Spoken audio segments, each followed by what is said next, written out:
All right. Hello, everybody. Welcome once again to another installment of A Rebel Without Applause, coming to you, as I always do, from this, my little nutshell of infinite space right here in the Wood of the Holly. And today I have an extremely special guest. This is someone who I met many years ago, and I've been fortunate to reconnect with her. And well, what can I say about her? From a nice Jewish girl to freedom rider, to San Francisco Supervisor, and spanning the globe from Boston to Mississippi to Alaska and Africa to Northern California and on to Afghanistan. She has been an activist, a politician, a mother, a brown belt in karate, a newspaper publisher and writer, and most importantly, she is a testament to a life well lived that is nowhere near over. Welcome to A Rebel Without Applause, Carol Ruth Silver. How are you? I am wonderful, Bill, and I'm glowing at that absolutely wonderful introduction. Best I've heard in a long time. Well, it's a deserved introduction, and I want to just give the folks out there first a heads up about how we originally met. And I don't know what your recollection of those months were, but they're very vivid for me because I was a freshman at UC Berkeley at the time. And in the spring, I was desperate to figure out, to become a filmmaker, make movies and be an actor and get involved in that general world. And I enrolled at the Berkeley Film Institute as part of just in addition to whatever I was doing at UC Berkeley. And our first major assignment, was to craft, what was a television commercial for a young, previously unknown political candidate who was running for district attorney. And so we crafted for you this this film, or I guess it was a commercial. I don't know, maybe you still have it. What's your recollection of that? I have no recollection whatsoever of the substance of it. I do know that I was very busy campaigning for the office of district attorney in San Francisco, and that among other things I did was spend some of our very, very small amount of political contributions on airtime to air a political commercial. And you and your team were the people who crafted that. I do not have, so far as I know, although I've got many boxes in storage that have not been looked at in 40 or 50 years, but so far as I know, I do not have a copy of that. But you never can tell. It may pop up. It may pop up. Well, I have a recollection because I remember we were running around San Francisco, and you were making a case for an issue that I really hadn't even thought about as a young kid, was basically prison reform and this sort of unjust application of laws on minority communities. And I remember listening to that and going, oh, wow, I never thought of that because frankly, I came from a pretty I came from white people land, white suburbia in the San Fernando Valley. I hadn't even thought of those issues. Yeah. Yes, I was then, and even now, I generally am ahead of my times. I was campaigning in, I did find an old, like a newspaper insert that was a campaign piece for that election. And it advocated, in addition to prison reform, it advocated a repeal of the war on drugs, which is what made the prisons so full of minority young men. It advocated a morning after abortion pill, which later was legalized as R2 something or other, and is now generally legally and medically available. What other things was I campaigning on that were ahead of the times? I don't remember. Those are the two that stand out. Well, that's what I remember. I remember just standing somewhere and filming you and you talking about these things. And as I sort of just ruminated about it, recently after we've reconnected. That's what I remembered. And then, of course, you did not prevail in that election, but I suspect you learned some hard political lessons from that, because afterwards, not long afterwards, you enjoyed a very long tenure as a San Francisco supervisor. Yes, 2 years after I ran for DA, I ran in my district, which was District 6, and included the Mission, part of the Tenderloin, and it was not a large district as districts go, because there are 11 members of the Board of Supervisors. So each one got a 1/11th portion of the electorate of San Francisco. But in any event, I had enough lessons from that election that 2 years later, I was successful in running for the San Francisco Board of Supervisors, which is kind of like the city council. Right, And because I guess, yeah. well, San Francisco is a city and a county, unlike Los Angeles, for example, where it's That's somewhat correct. more complicated, as I believe. Yes, Now, yes. I just want to go over this. You did not have to run at large. You just had to run and prevail within your district. Is that correct? That's correct, that time. But then after I was elected, about a year after I took office in 1977 was the election, and about a year later in 1978, in November of 1978, George Moscone, the mayor, and Harvey Milk, my good friend and colleague on the Board of Supervisors, were assassinated by Dan White, who had also been elected in the same election, but in a different district.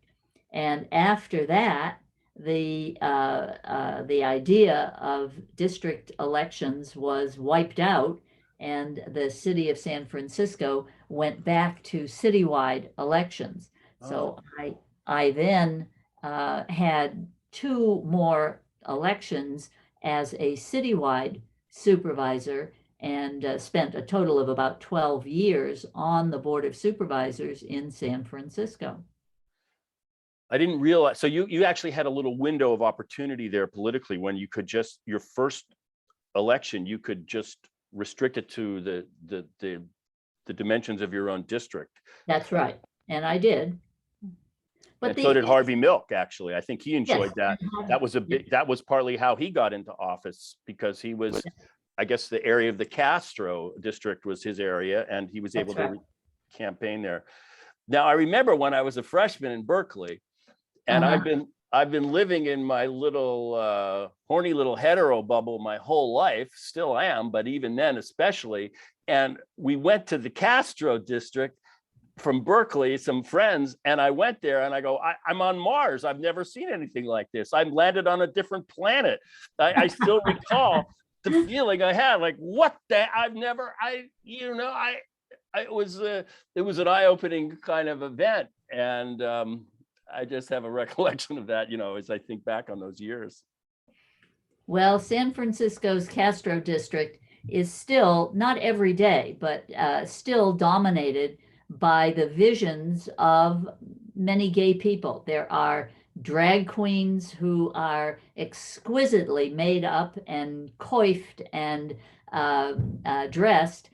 Some of them 6'2" and 6'3" with their high heels, walking down the street, and just being a sight to look at, as well as the shops that include sex toys and all kinds of other stuff. But the Castro is still a tourist destination for at least some tourists, and is still a wonderful place to go. It's actually the closest restaurant intense area of San Francisco for me. And so I go to the Castro a lot. My bank is there, et cetera, et cetera. And even for me, who have lived in this area for a long, long time and have many friends among drag queens and gay people of various pursuits, it is sometimes extraordinary. Yeah, I totally blew my mind. And I'm thinking now, I had expected to talk about this a little later, but since we're into it, we might as well, that those years, let's see, 74, 78, 79, 80, not only, I mean, San Francisco, it just seems so, it was just such a wild time in the aftermath of the 1960s. I mean, it was only weeks within those terrible assassinations that the Jim Jones things happened down in Central America after all those No. Jim Jones happened just before, the couple before. of weeks before the assassination. And that was a big part of the fear and trembling that went throughout the city. We had this Jim Jones Kool-Aid suicides down in South America, in Central America. Right. And now we'd had assassinations in City Hall. And people were saying, you know, what else is going to happen? This is a very confounding time. And not only that, just within, I don't even, maybe just a year or two, the AIDS things just blows up. I mean, it becomes a complete catastrophe for first, of course, the gay community, but, you know, everybody, you know, and that's right. You were there for all of that. You had a front row seat. I was there. Yes, indeed. I remember, in fact, the AIDS controversy or the AIDS epidemic began while Harvey was still alive, because I remember going with him to a meeting in the upstairs ballroom of some fabulous mansion in Pacific Heights, where the doctors from the from San Francisco General talked about this new and exceptionally distressing and strange disease that was hitting gay men only. Was that all their patients were from that community, and they could not tell how it was being transmitted, what it was, what the medical analysis of it was. It was a very, very difficult time. Yeah, I mean, so during at the end of Harvey's lifetime, that was coming down the pike, but they didn't really have a complete handle on what Correct. what it was. We had a big argument at the level of the Board of Supervisors about whether or not we needed to close the bars and the bathhouses in the Castro, because there was some indication already that the disease was being spread through unprotected sexual relations. And but of course, the business people from the Castro and the guys who frequented those recreational places didn't want to have them closed, and so there was discussion back and forth. So that's a distant echo, a not so distant echo to the present moment with yes, with COVID.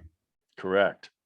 You know, and some of the same people, Fauci, it's amazing, because I can say this: the divisions over COVID have struck right into the heart of my own family, where I have a sibling who just thinks it's all a joke, that the vaccines are part of a larger plot, that Fauci might as well be a Nazi.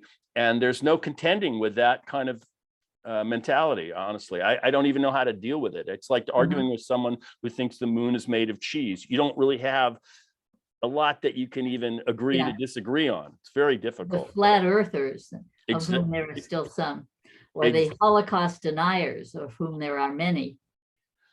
Yeah, I urge them to just take a walk. My mother was born in Berlin and was fortunate enough to get out because her father was bright, my grandfather, and not just bright, he was fortunate enough because of his job that he could see a little bit over the horizon in Germany, and was able to get them out at the last minute. So yeah, those echoes are still reverberating right into the present moment. Well, since we're talking about San Francisco, what was your impression of the killer, Dan White? I mean, what was your take on that guy?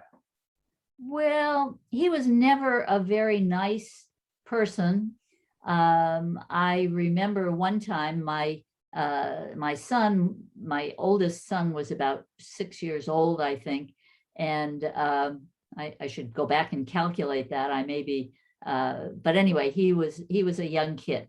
And he often, after school, his babysitter would pick him up and bring him to my office in City Hall, where he would usually scribble on in his notebook, or draw pictures, or read, or whatever. And one time, in the middle of a supervisor's meeting, he came to me and said, "Hey, Mom, I have to go to the bathroom." So I said, "Okay, there's a bathroom right there by the door that goes to the supervisor's offices. Just go in there." And he went away and came back a few minutes later, and he said, "Mom, Dan White wouldn't let me go to the bathroom." So because Dan White said, "This is only for supervisors, you can't use that." And so I, in my inimitable fashion, said, "Hold on, we're going to deal with this right now." And I left the meeting, which was ongoing and nobody else had heard what was going on.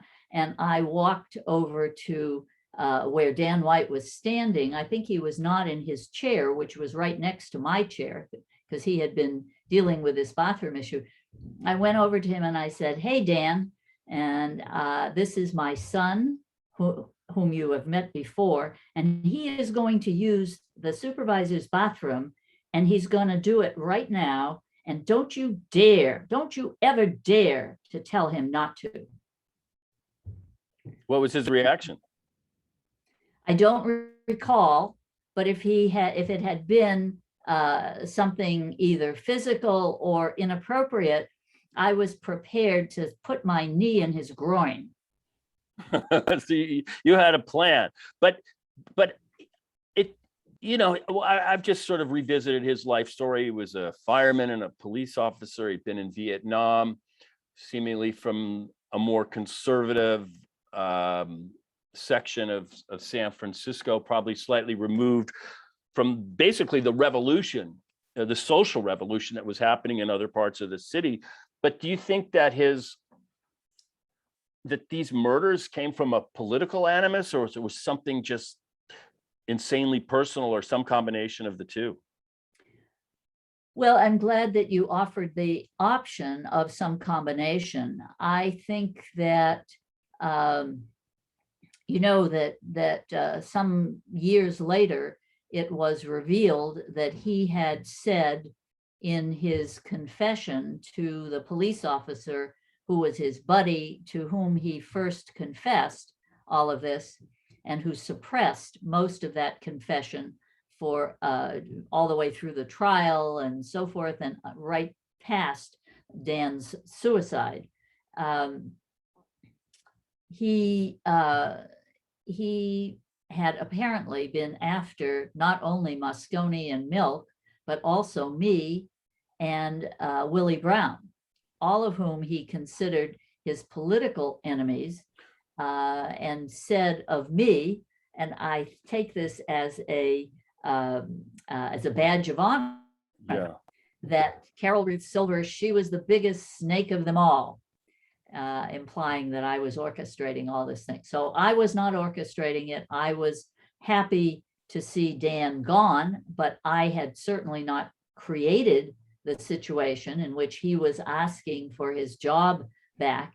But along with Harvey and George, and I'm sure Willie Brown, though I never discussed it with him, and me, we were all glad to see a seat open up on Dianne Feinstein, I imagine, too. Was she? No, she was a buddy of Dan White's, I believe. Oh.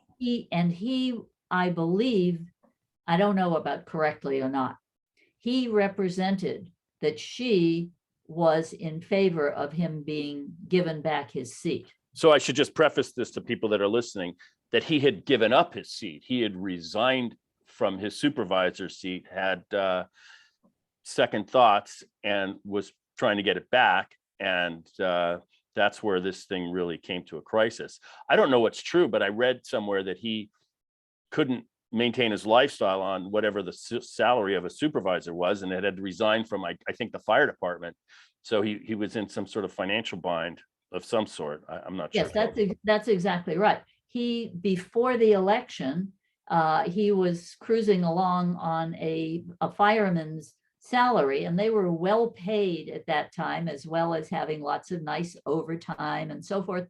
And his wife was a school teacher, and she was bringing in money also. And then, but he did not realize that once he was elected as a supervisor, he could no longer hold the job of being a fireman. And so he was required to resign from that lucrative position.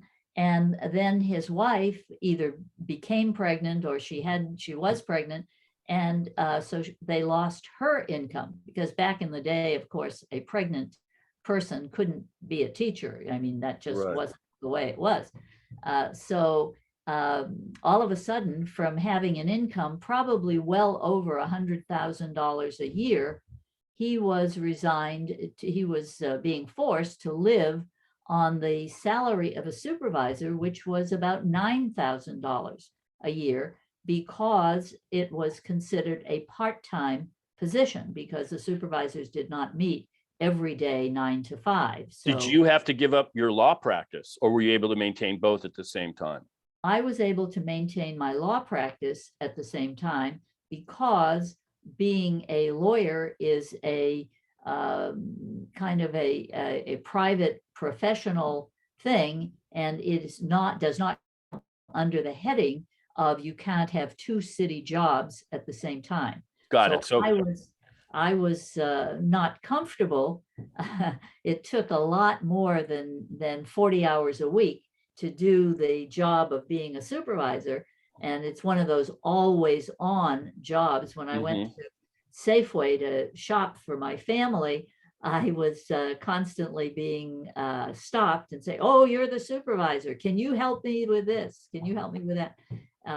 Which I can't say I didn't enjoy it, but it made life difficult. Well, that's part of the beauty of being in politics and having an office, is that you have this sort of intimacy with your constituents. I mean, if you're a politician in your soul, I mean, that to me would be part of the joy of it. I'm a comedian. I remember working with Milton Berle for a long time, and I just felt he loved the public. He loved it.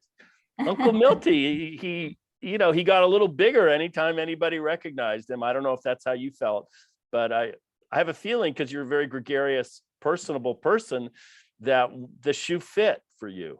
The shoe fit. I was always, I had a conversation with somebody the other day, and there were a set of self-descriptive things. And one of the self-descriptive things was a fixer.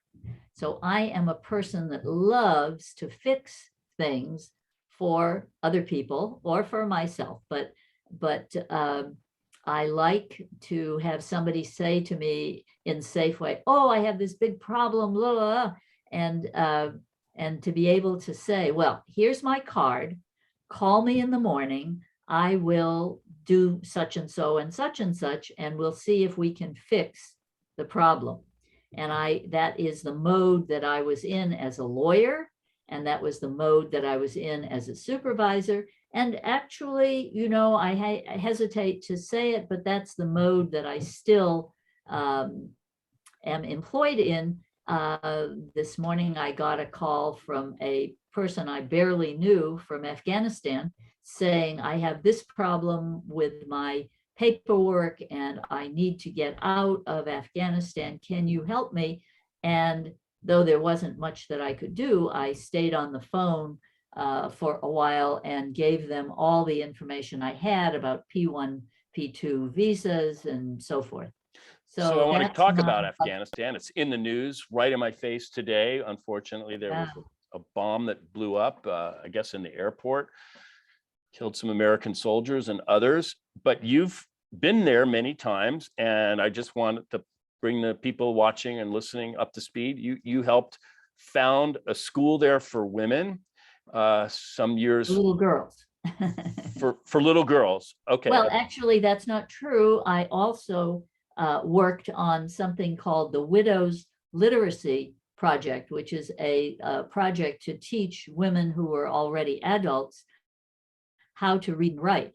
Only 12% of adult females in Afghanistan could read and write when we started that project, which is amazing when you think about it. If you can think about your mother as a child going to the doctor with you and being given a prescription which she could not read, or an instruction which she could not read, and being told, here, do this, do that, get this medicine, and off you go. So reading and writing is something that we take so much for granted, that to confront a population where 12% of the women, which means 6% of the entire population, does not know how to read their own language. I'm not talking about reading English. Pashto or Dadi. Dadi is the same as Persian, which is the same language as in Iran.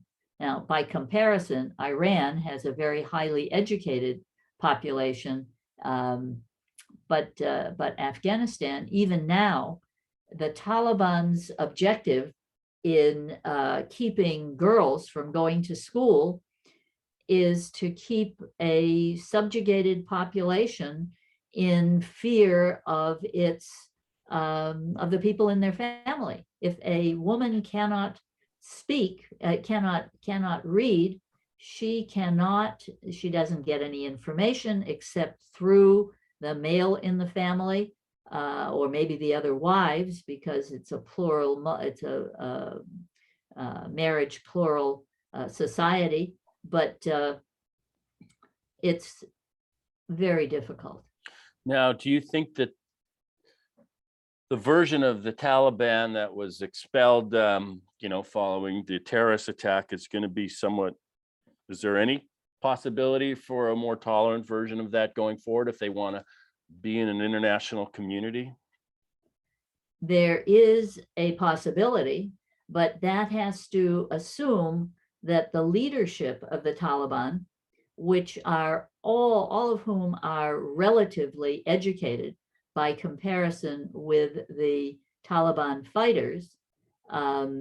Talib means student in Pashto, so I'm told. I'm not familiar with any Pashto words, but they started out as being the students who were protesting against the actions of the warlords who were engaged in a perpetual civil war just after the fall of the Russians. So the Russians came in, the Russians were expelled, and then the local warlords, the local powerful people in Afghanistan, began fighting each other to see who was going to be the top dog. And there were many really horrific events, including gang rapes and just awful things. And a mullah, Mullah Omar in Kandahar, said, I refuse to accept this. And he organized a group of his students to go and bring to justice one of the warlords who was operating in the area. And the movement spread, and eventually the Taliban became the rulers of Afghanistan. Now, but remember that they started out being under the influence of the mullah, who was very interested in and who wanted to have the country be ruled by Sharia law, which means by the religious law Right. of the Quran. And that book, that law, includes things that we today, just like the Hebrew Bible contains some things that we here today do not appreciate, such as cutting off the hand of a thief, Right. or beheading somebody for various things, or stoning an adulterer, always a woman, The no things men. that you're liable to read in that Bible, they ain't necessarily so, as they say in the song. So Yeah. yeah, this is a human problem as well as a Islamic problem, in my view. Of course, the folly of empires, beginning at least, with the British adventure in Afghanistan, when it was all part of India, and the British forces. All you have to see is the movie Gunga Din. Were fighting, tribal battles in the mountains passes of what is today Afghanistan, and then the Russians stumbled, and of course, the American misadventure is, I don't know what form it's going to take going forward, but what's your feeling about just this idea that of imposing a democratic idea at the point of a gun or a spear or an army? I am not sure that I have an answer for that question. What is my idea? I would love to see every little girl and little boy that grows up in Afghanistan have an opportunity for education, for appreciation of nature, for understanding climate change and the importance of getting rid of fossil fuels and so on and so forth. But on the other hand, to date, the only times that people kind of at the bottom of the economic ladder have paid any attention to those things, to education or nature or climate change, is at the point of a gun by their own people. So the Taliban have a ruling group in Kabul right now. That ruling group, I am not sure, has full control over the subgroups in the Taliban army. Do they? If they do, and if they decide, that is the executive council, which is right now, as we speak, meeting with Abdullah and Ashraf Ghani, if they do decide that they want to be more moderate, that they want to allow this and allow that, not start beating women for walking down the street with white socks showing under their burqa. Anyway, if the council decides that they want to do it, then the question is, will they be able to control their tribal troops? Every person who is a Taliban soldier belongs to some tribe or other.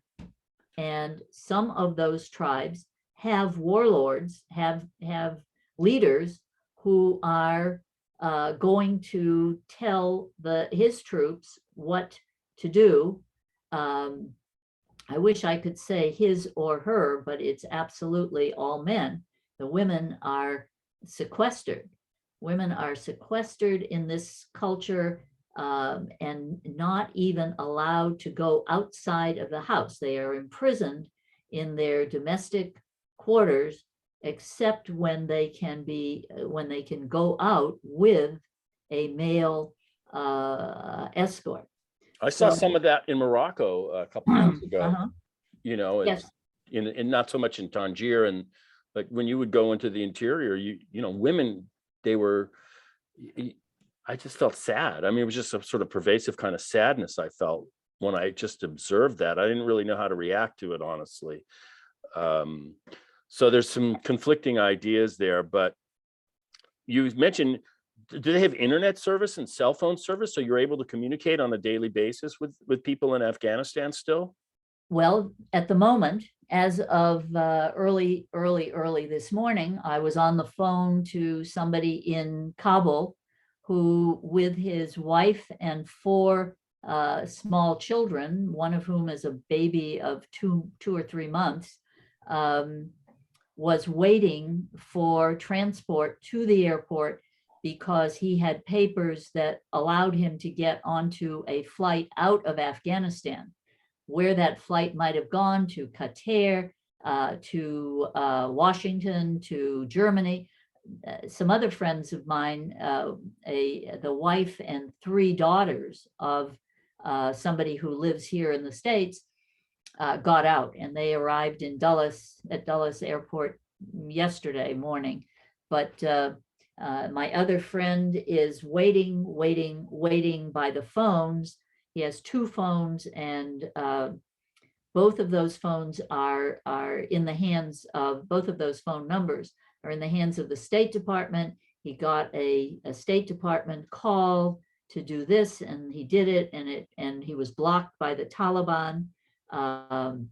The Taliban had set up a checkpoint for Afghans trying to get into the airport, and some Afghan Talib looked at his passport, his American passport, because he's an American citizen, and said, "Oh, you can come in to the airport, but you cannot bring these other people with you. You cannot bring your wife, her baby, the baby in arms, and the other 3 little children." And he said, no, I can't do that. And he went back to his house in Kabul, and he's waiting there right now, hoping that the American State Department and military will be able to send a vehicle to pick him up and take him to the airport. Well, there's going to be a huge brain drain of talent, administrative and political, out of that country. It's already probably happening. All I could think about as you described that was near the end of the movie Lawrence of Arabia, where the British arrive in Damascus and the Arab Council convenes, and it's basically a tribal situation. There's no loyalty to a creed or ideas or any kind of plurality. It's loyalty to whatever the tribal leadership is. And at the same time, there's no sanitation, there's no electricity, there's no water, and the services are just crumbling. And sadly, I mean, I don't know, sadly, but they had to ultimately rely on their colonial overseers to kind of provide those services. So I don't know if history is going to repeat itself, but some version of it for sure. Wow, well, what an adventure to have gone to Afghanistan. I want to dial this all back now to a young girl who grew up in, I guess, Revere, Massachusetts, which is a suburb of Boston, a nice Jewish girl who seemed to get the benefit of and Worcester. I graduated from Worcester Classical High School, which was a fabulous public school. So that you've probably had an undying loyalty to the importance of good public education. I'm the beneficiary of that too, from Taft to UC Berkeley.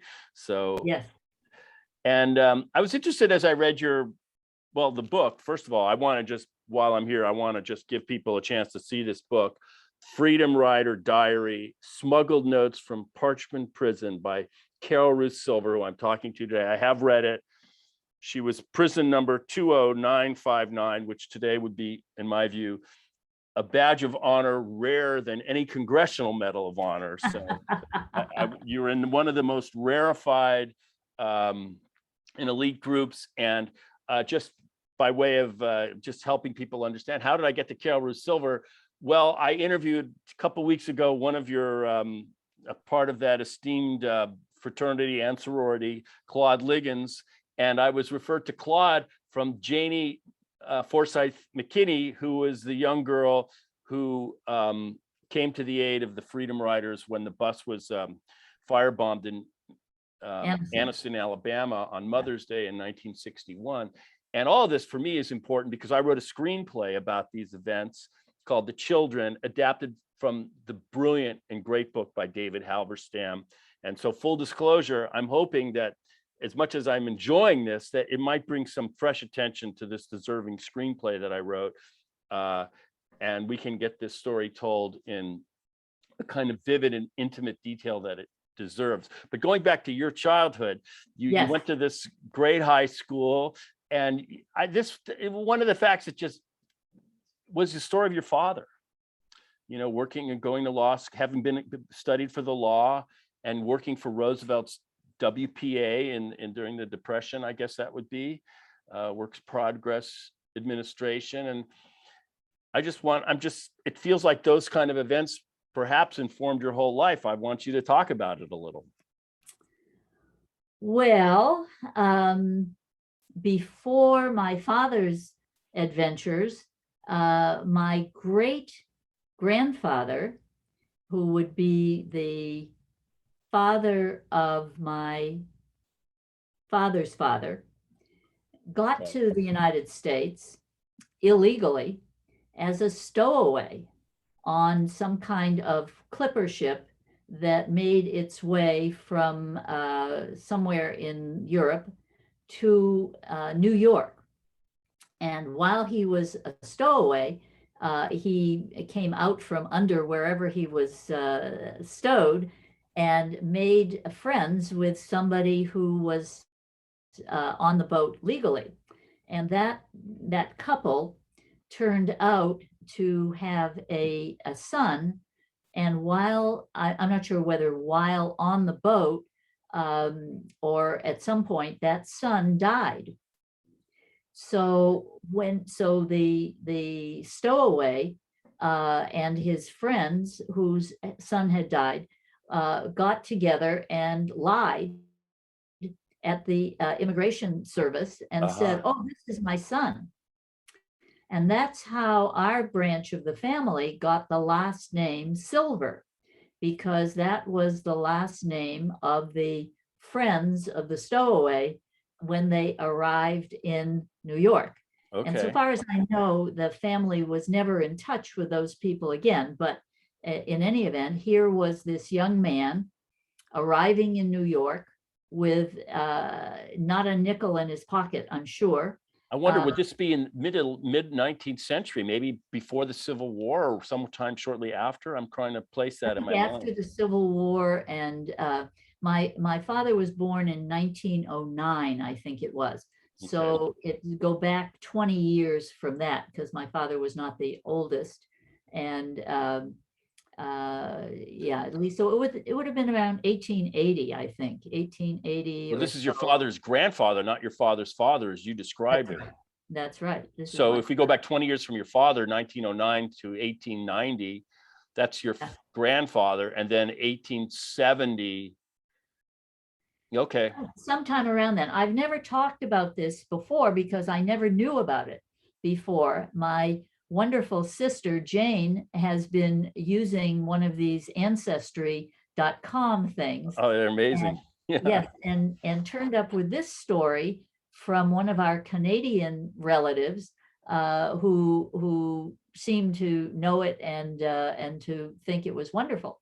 Anyway, so I am the direct descendant of an illegal immigrant to the United States, and so he came here. He began working as a pushcart. I don't know what he was doing. They were selling, all the Jews with the push carts and the selling. My grandfather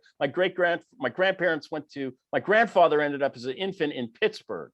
And his father was the selling with the push cart. And my grandfather goes to the steel mills, and he's a rough and tumble, hard ass ghetto Jewish kid with a bunch of Kalmanson brothers. They're fighting, and it's tough guys, tough Jews. And then I'm just going to roll this quickly. My joke is, when my grandparents came to this country, they converted from Judaism to capitalism, and they've been extremely devout ever since. Because my grandfather, Ben Kalmanson, my father's father, from the streets of Pittsburgh, got a job selling the little movies at Warner Brothers. And when he retired, he was president of Warner Brothers. So, oh, that's great. Good for him. Good for him. Yeah, yeah. So yeah, you know, the family came here. At some point, my grandmother was my father's father died young, and as people did in those days, and she inherited the bakery that he had founded, and so she, for 50 or more years, ran a bakery in the Jewish section of Boston. And the Silver Bakery is still memorialized in photographs and stories at the West End Museum in Boston. Really? Where, yes, where you can see, among other things, my father, when he graduated from law school, was not able to go into an apprenticeship, which was the proper way for a young lawyer to start practicing law. Mhm. And he therefore hung his shingle, his sign that said Nathan Silver, attorney at law, in the bakery. And there's a picture. It's, you know, it's at some very intimate level. It's very sad, but he was not able ever to become a lawyer and to practice law. He had to, because he had me, his daughter, his oldest child. He had gotten married, he had had a child, and he felt he just had to go to work. So he worked, as he sold this and he sold that. And one of our family members was in the ice cream business. I read that. Yeah, and offered him a job in Worcester, Massachusetts. And so he and my mother and my two sisters and I trundled off to Worcester. My poor mother, who had dropped out of school in the 8th grade in order to go to work to help her family of 5 siblings, her mother and 5 siblings, because her stepfather, who was the man of the house, was a drunk and a gambler and a wife beater and nice guy. But and we don't usually think of Jewish men in those terms, but he was the bottom of the barrel, and that's another story. But anyway, so my mother had no education, but was very artistically talented. She got a job and she supported the family when my father's business was not good, until at some point my father, in the ice cream business, everything happens in the summer. And in the winter, Right. there's not much business. So particularly in New England. Right, of course. So one winter, he and my mother decided that he should go to Los Angeles, which is where his mother, Tilly Silver, had retired after she sold the business, the bakery. And he went to Los Angeles, and there he was diagnosed by a doctor as having cataracts. Right, yeah. And today, cataracts are an easy fix, and you do one and then you do the other, and it's all sanitary and so forth. He went into the hospital. They did both eyes. Both of them got infected, and he lost 100% of the vision in one eye and most of the vision in the other. So he was legally blind and on disability for the rest of his life. But nonetheless, he managed to find a Jewish shopkeeper in the black part of Los Angeles who was willing to hire him because he was willing to work for almost nothing.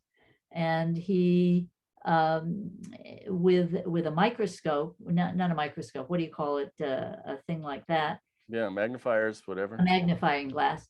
He was able to read the tags on the merchandise, and he had such a charming personality that he worked there for another 10 years of his life, and then he fully retired and died. And he had a touch of the poet, apparently, according to your accounts. He was quite a good poet. He was quite poetic, and he wrote some really really lovely poetry, which my sisters and I, there are three of us, collected and published for him in a book called Threads of Silver, Volume 1, and Threads of Silver, Volume 2. And when he was living in an old folks' home in Los Angeles, he would always have a stack of his poetry books and use them as an intro to himself, because he couldn't see very well. All he knew was that there was a new person in his group at his table, and he would give her a book of poetry, and they would have a conversation, and all would be well. And of course, in those days, women were beginning to outlive men by a long period, so that most of the people in this senior citizen's home were women, and he was maybe maybe 2 out of 10 were men. And so in his old age, yes, he became a much sought after dinner partner and person of what goes on in those senior homes. I'll never forget. Who knows? Who knows? But I'll never in any forget. event, We had an elderly person who was a Holocaust survivor was over for dinner when I was a kid, and she was just talking about how wonderful it was, and this person and that person, and I said, well, I don't want to rain on your parade, but you know that more people survived Auschwitz than Leisure World, and that was my joke for the moment. My mom did not laugh. I thought it was a very good joke. My mom did not think it was an appropriate comment, but I couldn't resist it. So yeah. The crux of this whole thing and how I found you is you are, like I said before, 20959. You're graduated, I guess, from the University of Chicago. You're working at the United Nations, as I recall in your book. Yeah. And then all of a sudden, some events are going on in the American South with respect to desegregating intrastate travel by yes. way of the Freedom Rides. And Carol Ruth Silver was what are you, 21, maybe 20, I don't even know, is called to the sound of the guns. And not the guns, the sound of silence, the sound of peaceful protest, the sound of non-violent protest. You become a satyagrahi, in effect. And I don't know that word. That's Gandhi's word that he used to describe his disciples who put themselves, who are subscribers to the nonviolent discipline.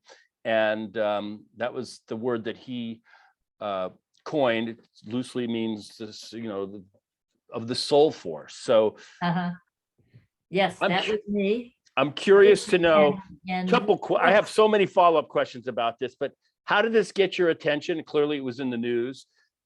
And what made you become an upstander, as you said earlier in a phone call?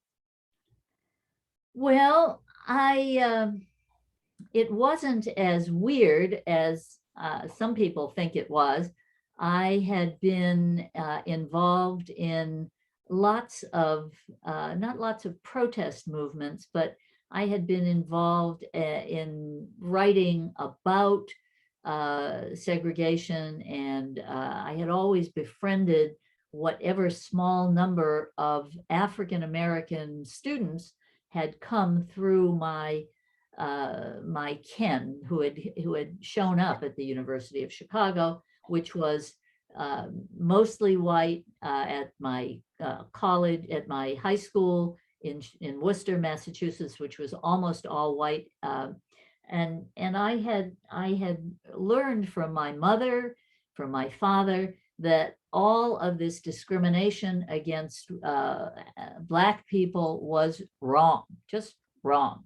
And so, though I hadn't done very much before that, when I heard the call to action by a man named Jim Farmer, James Farmer was at that time, the head of the Congress of Racial Equality, Correct. which is an NGO, a non-government organization that was trying to sponsor, which was sponsoring the freedom rides, Right.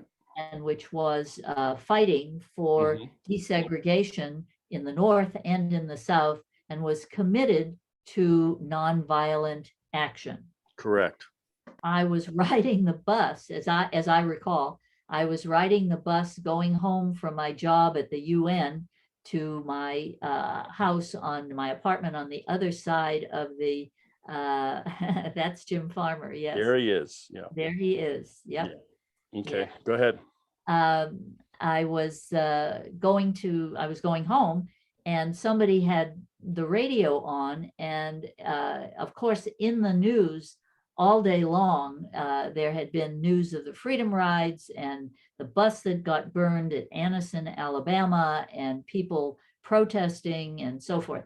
And I heard this voice, this deep, sonorous preacher's voice, and it said, "We need you," or some words to this effect. I don't want to be seen as quoting.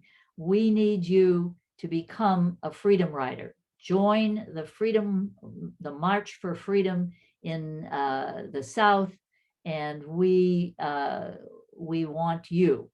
And as I have often said when talking about this, I heard that solicitation, that invitation, in the bottom of my soul. And I looked to the right and I said, "Who is he talking about?"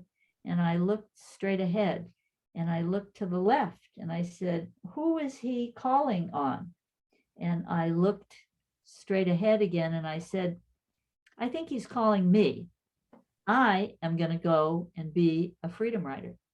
And by the time I got home to the Lower East Side where I was living, I was already planning what I was going to put in my suitcase and where I was going to call and so forth. There was a phone number available in this thing, and that came over the air, and I was on the way.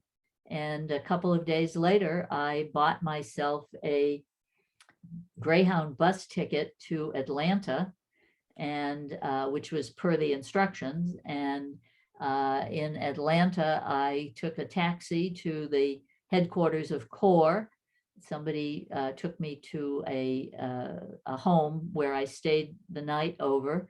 And then the next day, I took a bus again to Nashville, Tennessee, because in the federal court had issued an injunction against the Freedom Riders from going through Alabama.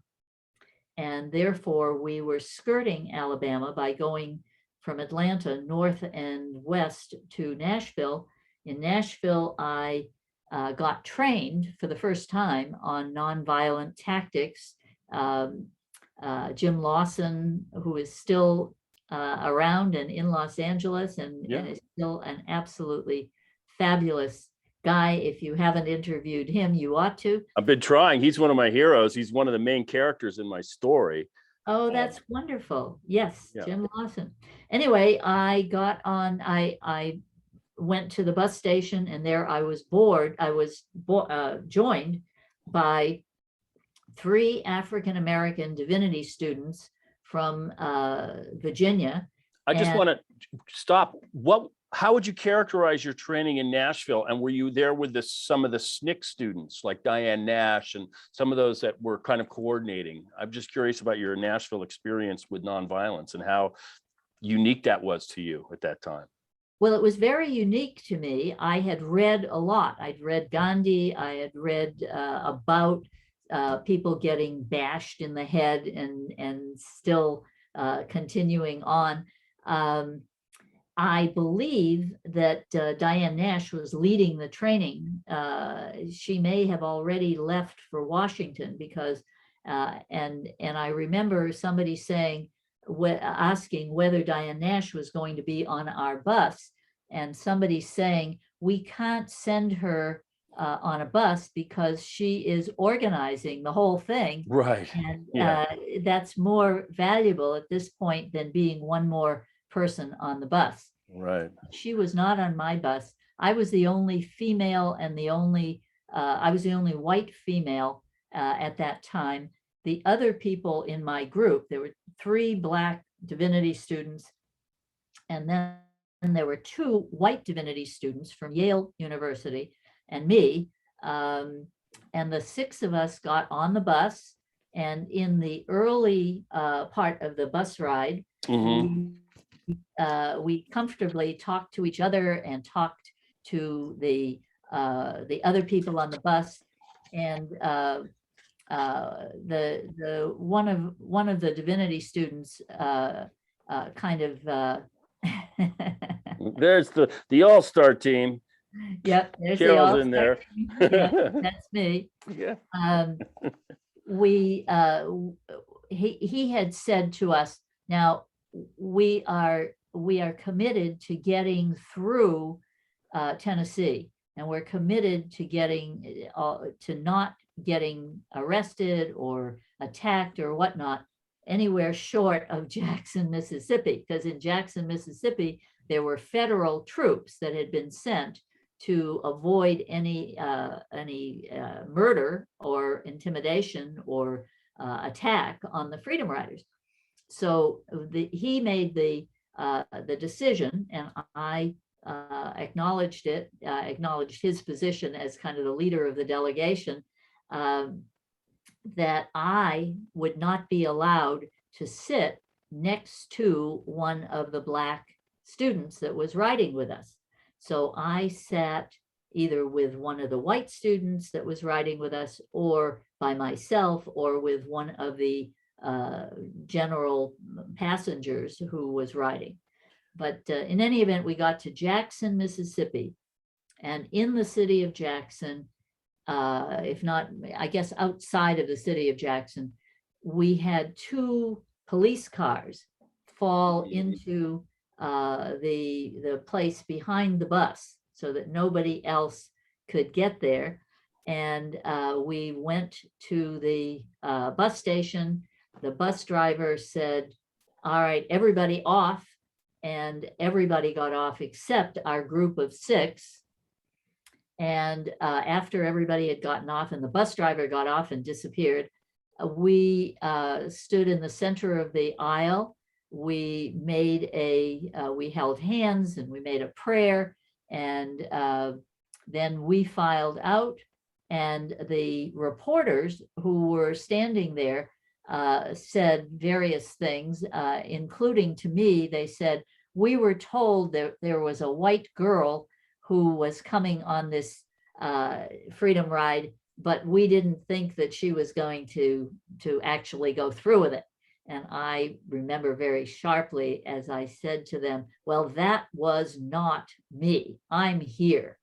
And so then the 3 Black students marched into the waiting room, which was labeled whites only, and myself and the other 2 white people, the other 2 white students, marched into the one that said colored only. Right. And inside, we came in from the hot Mississippi daytime sun, and it was a little bit hard to see, but I could see that in the Black waiting room, there were no Blacks. There were only white police officers or sheriff's deputies, whatever they were, standing there looking fierce. And John went up to the head guy, or was going past him, would have gone past him, going to the restrooms. And the guy, the police officer said, y'all move on. And John said, we are here because we are going to the restrooms. And I said, I piped up in my little soprano voice, I just wanted to use the restroom, sir.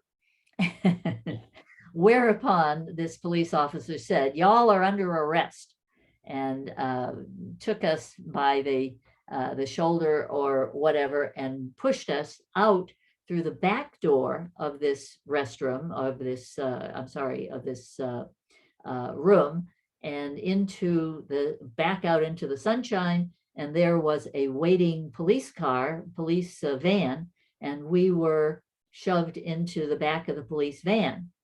And a few minutes later, the other group, the group of Black students, was shoved in behind us. So now we were 6 of us reunited in this police van, and they slammed the door shut with great aplomb, and we took off.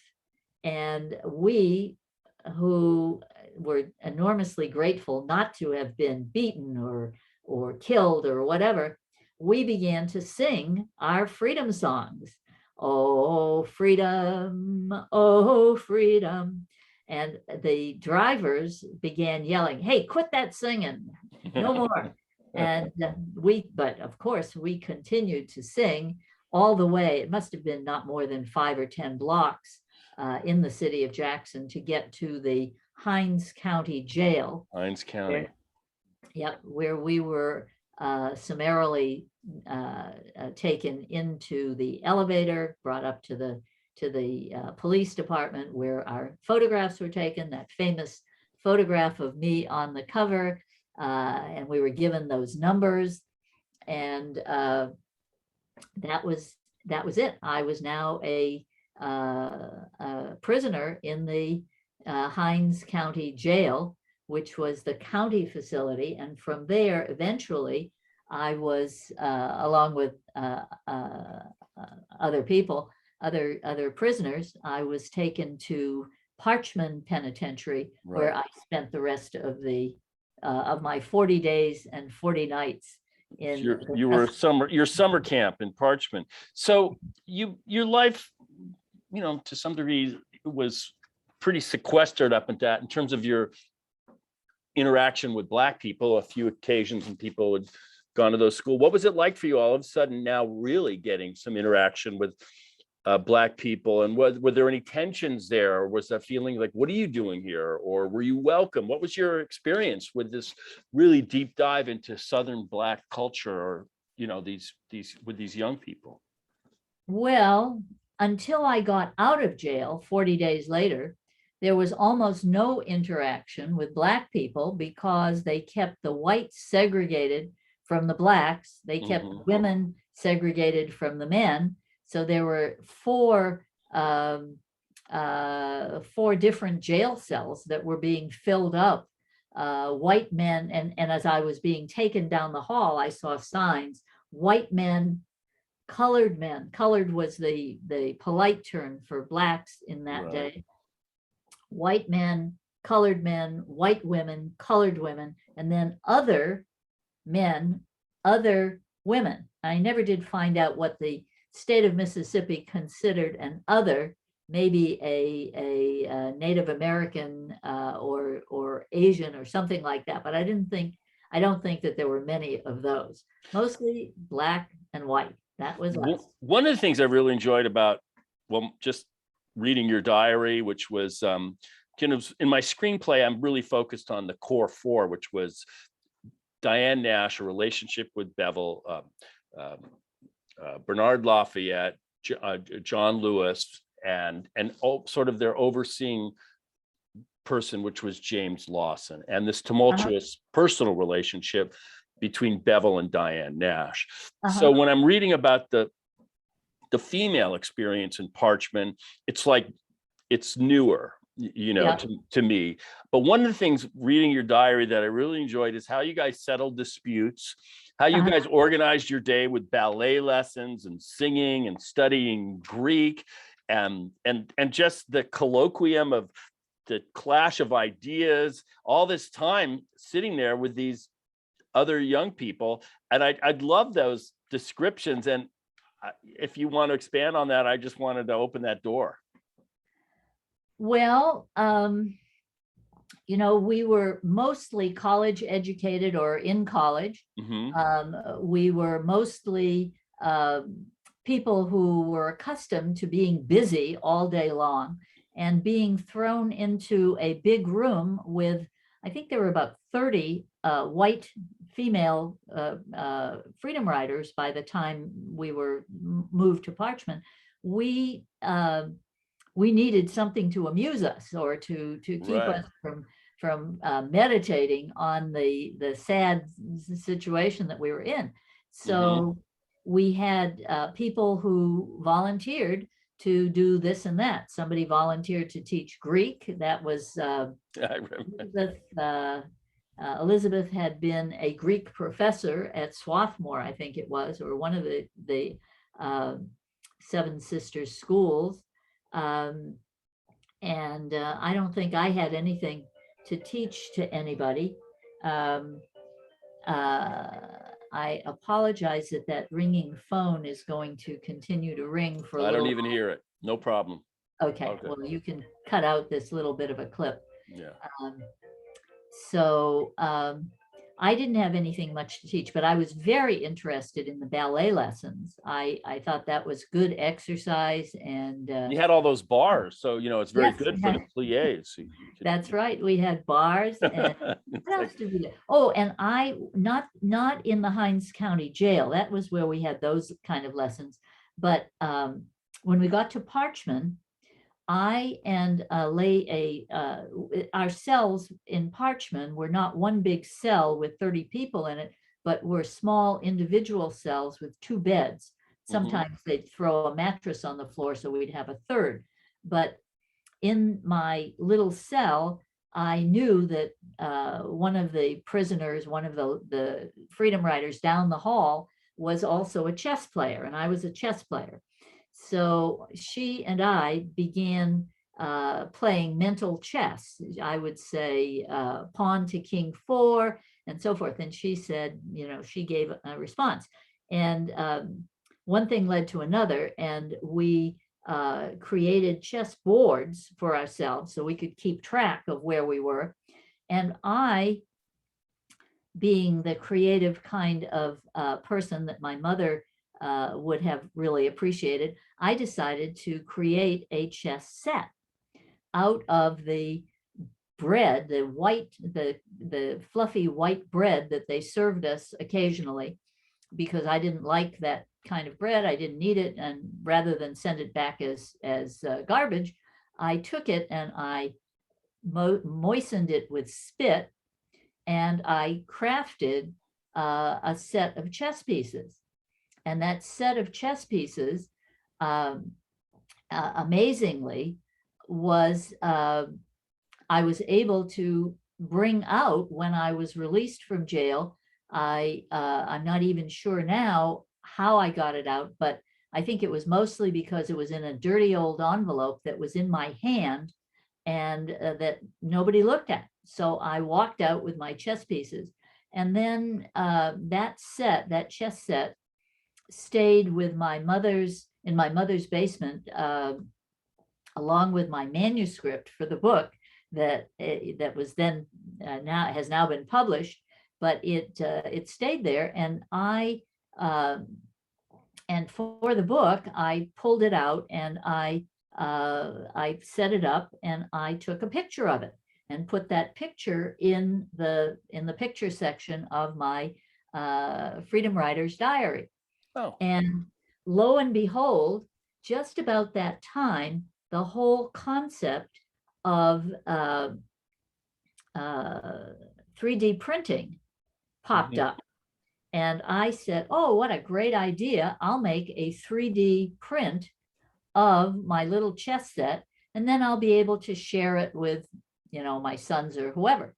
So I made a 3D print with the help of some people in Mississippi. And at some point, I donated a copy of the chess set to the Chess Museum in St. Louis, Missouri. Oh, and there it sits. And but the original I donated to the Civil Rights Museum in Jackson, Mississippi. So if you go there, be sure to look for my chess set, which is in a and so forth. And if you go to Missouri, look for it at the Chess Museum. Now, dashing forward, you spent what, 40 days or so in Parchman. A lot of people Yeah. don't realize it, but Parchman was a work farm. It might as well, if you were not a freedom rider, I believe you guys were separated from the general prison population. Yes. It might as well have been 1860 and not 1960 there. It was basically a work farm. And the prisoners were the enslaved workers. exactly. All the workers who were Black were out there in the fields, and the prisoners who were white, of whom there were some, were given whips and guns and were the overseers. Right. So it was a plantation. It was an antebellum plantation reimagined as a Mississippi State Penitentiary, and it was legendary. If you were in the South, particularly if you were Black, there's some great music that came out of there. This guy Neil Lomax, who was a folklorist, recorded some of the work songs that came out of there, which I have here, and it was actually one became a rock and roll hit. It's called the Midnight Special, and the Midnight Special was that train that came across the Parchman plantation around midnight, and that tune, the Midnight Special, can trace its origins to Parchman Penitentiary, and then Johnny Rivers sings it in the 60s. It's sort of like Johnny Rivers sings Lotta Lenya's Mac the Knife about the subterranean murderous Berlin, and reimagines it as a popular hit. I mean, I love the way music and culture goes. Well, you're a living testament to doing to the ultimate rewards of doing the right thing. You know, many didn't, and they have to suffer with that. But I can see that you're so enriched by those experiences, and you finally were sprung from Parchman. You were convicted before you arrived in Parchman. There was a quick trial, but then later there was another trial towards the end of the year, which was you were with William Kunstler, I guess, was the attorney for all these freedom riders. I'm not sure about the legal journey you guys took. You got convicted quickly, sent to Parchman, and then you had to return for another trial. I'm not sure about the legal journey that you guys took.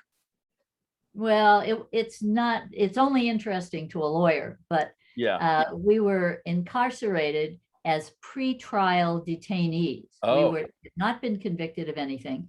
We were being held for trial.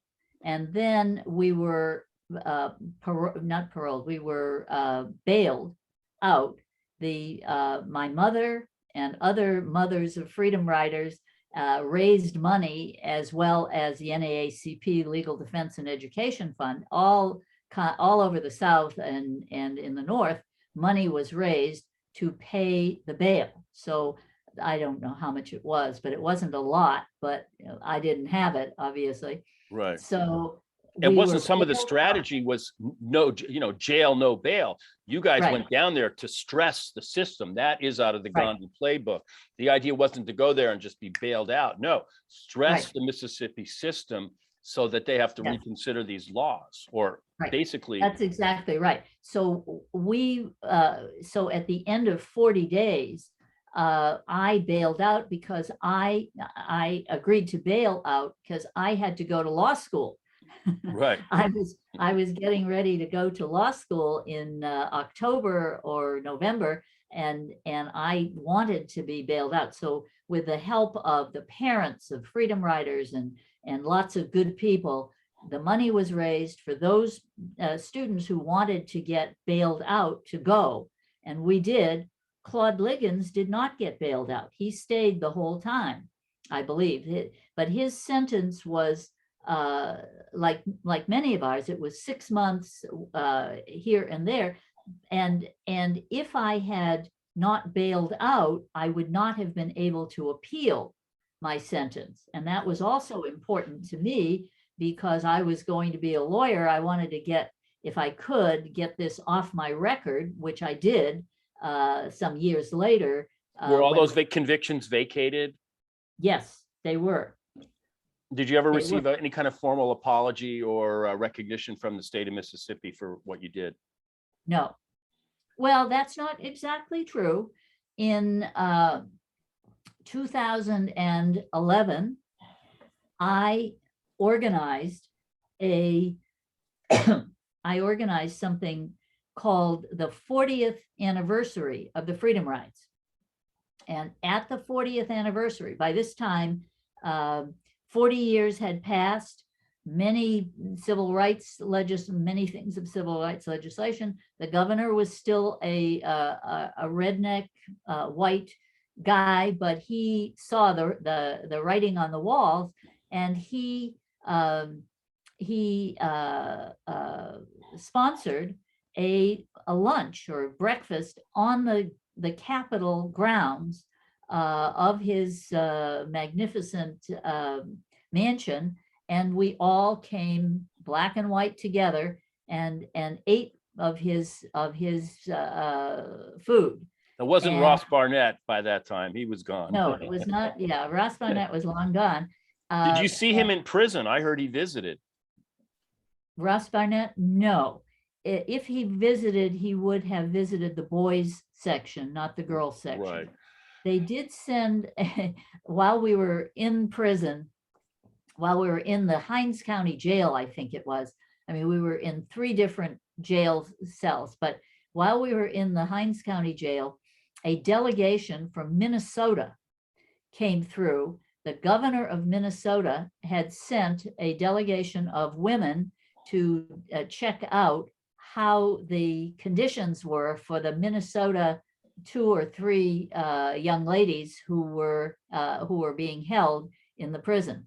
Mm-hmm. And that was very, very happy making. We all wanted to tell these ladies what our problems were and so forth. And then they went away. And then the governor's office did send a one woman that I recall down to check on the conditions of the women in Parchman. And so this woman, this representative of the governor, came down with an escort of the guards, the same guards that on a daily basis were interacting with us. And she said to us, I'm here to see if you have any complaints about your treatment. And I said, yeah, sure, we've got complaints. And she moved on. She walked on. She did not stop to hear the answer to her inquiry. There's a couple questions for you about the experience in general. You were off to law school. Did this help give you more faith in the power of the law and being a lawyer, or did it diminish it in some way, the general experience?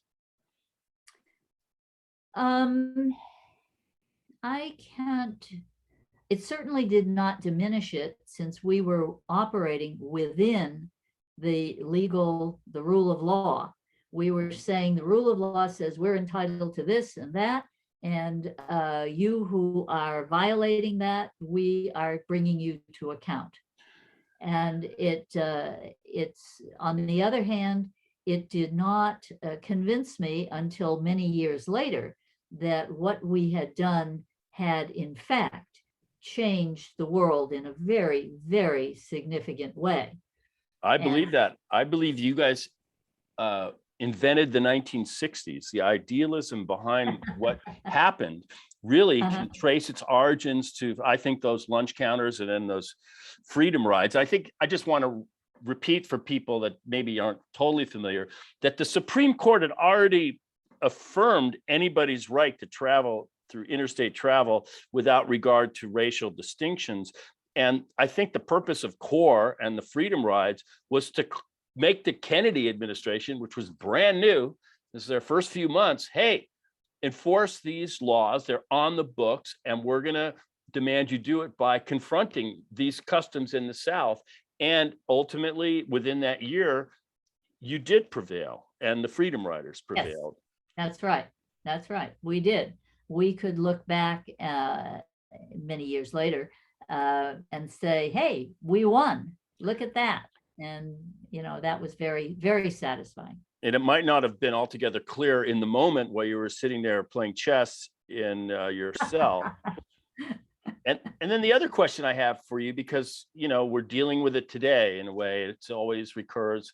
And you mentioned James Lawson, who still offers his workshops now by way of Zoom in nonviolence, and not altogether different than the workshops that he offered in the basement of a church in Nashville in 1960.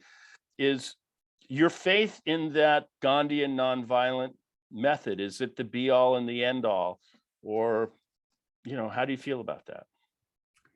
Nothing is the be all and end all when you're talking about relationships between people, and particularly political relationships. If I could change the attitudes of the Trumpians who attacked the Congress of the United States in January of 2021, if I could stand in front of them and say, you have to, I am non-violently going to stand here and confront your hatred and your violence and whatnot, and probably gotten killed by doing that, I would probably have done it. I would have been willing to do that. As it turned out, there was no person or group of people who stood at the Capitol saying, we will defend the Congress of the United States by nonviolent means, because it was so unexpected. Right. It was inconceivable to most of us that somebody, in particular, the then president of the United States, would attack one of the most sacred institutions of the nation. But would it have helped? I don't know. Would I have been there with the defenders? Yes. Well, there's nothing in nonviolence or the Gandhian method that says it offers you a protection from violence. So that's true. That's part of it. I mean, the January 6th events, I mean, it was not only violating the Congress as a building and the people that were there, it was a core constitutional function that they were performing at that moment, which was to provide for what had up until that moment been a ceremonial exercise that barely even graced the front page. It was when the electoral votes were submitted and tabulated to affirm what people had already known had happened months before, which was the election. But it still at its core is one of the fundamental constitutional processes, which is the peaceful transfer of power. And it was an assault not only on the Congress, it was an assault really on that process, on that moment. It's like, people don't really quite talk about it like that, but that's what it was. You're absolutely right. It was an attack on the rule of law. It was an attack on democracy. It was an attack on the Constitution. It was an attack on all of the things that we supposedly hold dear, and which have allowed the United States of America to be and become the most powerful democracy in the history of the world.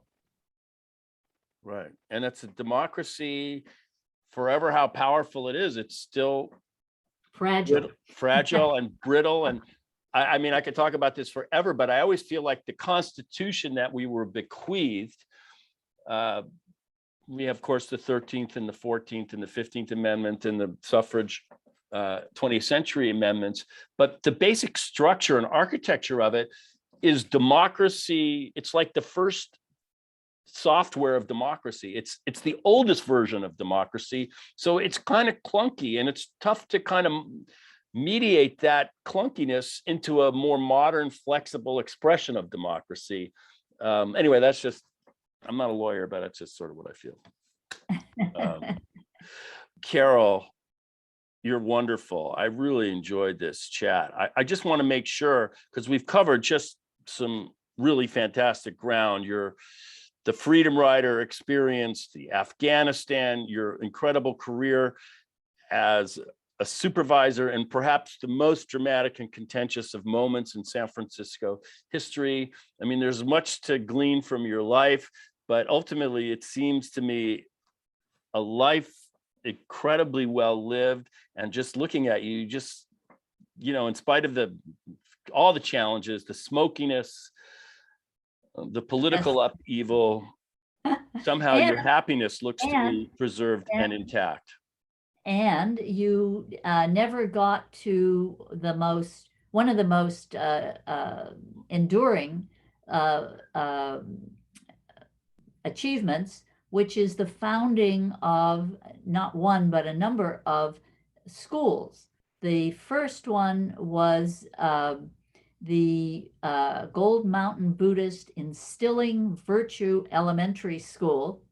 Okay. And that is still in existence up in Mendocino, California. The Chinese American International School, that is a fabulous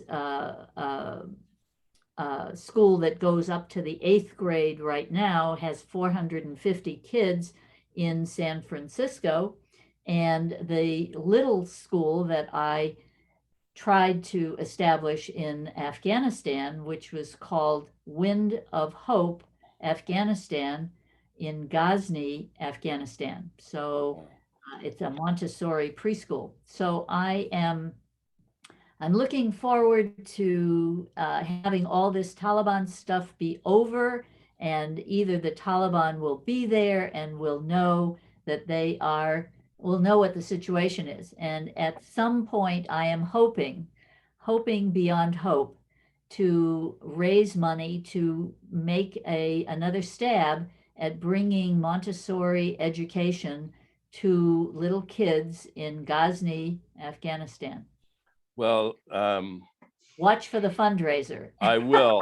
And I wanted just to mention, I look for it. And please, I want people to first check out the book. And is there any social media or anything that I can direct people to, who might be listening to this, who want to follow the life and times and words and thoughts of Carol Ruth Silver? Well, there are a number. If you Google me, you'll be taken to a bunch of different websites. The one that I'm fondest of at the moment is www.freedomriders, plural, foundation.org, O-R-G. Right. I want to. So That's Freedom Riders. That's my main Freedom Riders thing. That was created for the 40th anniversary, but added in the book, etc.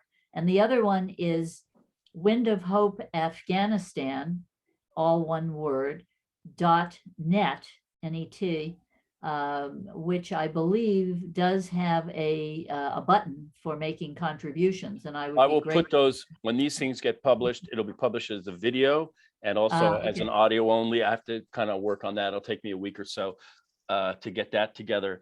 I'll be sure to include those links. Not only, one of the things about your political career that I just wanted to mention is that you were part of a wave of Northern California female political leaders that have been hugely influential in our government. You, Barbara Lee, Betty Yee, who, by the way, I did a podcast with, and she's married to a very good friend of mine, Steve Jacobs, Kamala Harris, Nancy Pelosi, Barbara Boxer, and your fellow supervisor, Dianne Feinstein. And now I don't know how many terms she's had as a senator. My God, she's been there since the Pleistocene era, but she's been there a long time. But it's part of an interesting movement of, very successful, influential women politicians, all from that neighborhood. I'm sure you know them all and have recollections and observations about all of them. But maybe that's the next podcast. All right. Well, thank you so much for doing this, Bill. This has been a great pleasure for me as well. And I look forward to seeing you sometime, if not on Zoom or in some other electronic way. We will be in touch. And what a happy reunion from when I was a young freshman with the camera, like watching you. I really enjoyed this. I want to thank you for doing this. And more importantly, just the great work. And you've maintained this fraternity sorority of freedom riders across the years. And there's probably more that I can interview. I want to talk to James Lawson. He's sort of my one, and I want to talk to Bernard Lafayette. Yes. Those people have been a little. James Lawson, I know him. I've been to his workshops many times, but he's been a little elusive for me. I will catch up to him. So I just want to thank you again for this. Really fun. Oh, it was really fun. Thank you so much. All right, Carol. Bye. Take care. Folks, thanks for joining me another time on A Rebel Without Applause. Till next time, as always, namaste, shalom, and aloha. By that, I mean nama shaloha. See you.